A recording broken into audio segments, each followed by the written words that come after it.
ரொம்ப சூப்பர் டேஸ்ட்டாக மொறு மொறுன்னு பச்சரிசி அப்பளம் எந்த ஒரு சோடா மாவு எதுவுமே சேர்க்காமையே எப்படி செய்கிறது அப்படின்னு வந்து சொல்லியிருக்கேன். வாங்க எப்படி செய்கிறதுன்னு பார்க்கலாம். இந்த வெயிலை வேஸ்ட் பண்ணாதீங்க.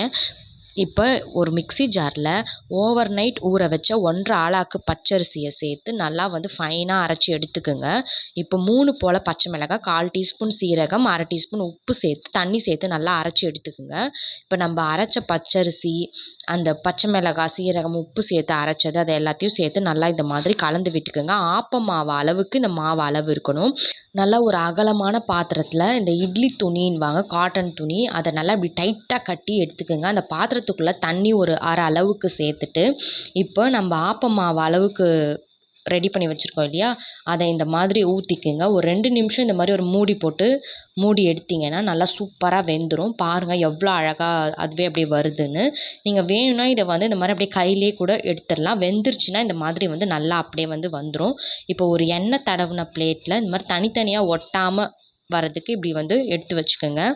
நான் இந்த மாதிரி பார்த்திங்கன்னா ஒரு 10லேருந்து ஒரு 20 அப்பளம் போல் வந்து ரெடி பண்ணியிருந்தேன். மற்ற மெத்தடை விட இது ரொம்ப ஈஸியாக இருக்குது. இந்த மெத்தடில் தான் என் அம்மா, அவங்க அம்மா எல்லாருமே வந்து செய்வாங்க. இந்த வெயில் ஃபுல்லாகவே வந்து எங்களுக்கு இப்படி வந்து ஊறுகாய், அப்பளம் இப்படியே தான் போயிட்டு இருக்கும். ரொம்ப ஜாலியாக இருக்கும் இந்த சம்மரில். உங்களுக்கு எப்படி இருக்குன்னு சொல்லுங்கள். நல்லா இந்த மாதிரி வெயில் ஒரு 12, 1 மணி வெயிலில் இந்த அப்பளம் எல்லாத்தையும் இந்த மாதிரி தட்டில் சேர்த்து காய வச்சுக்கோங்க.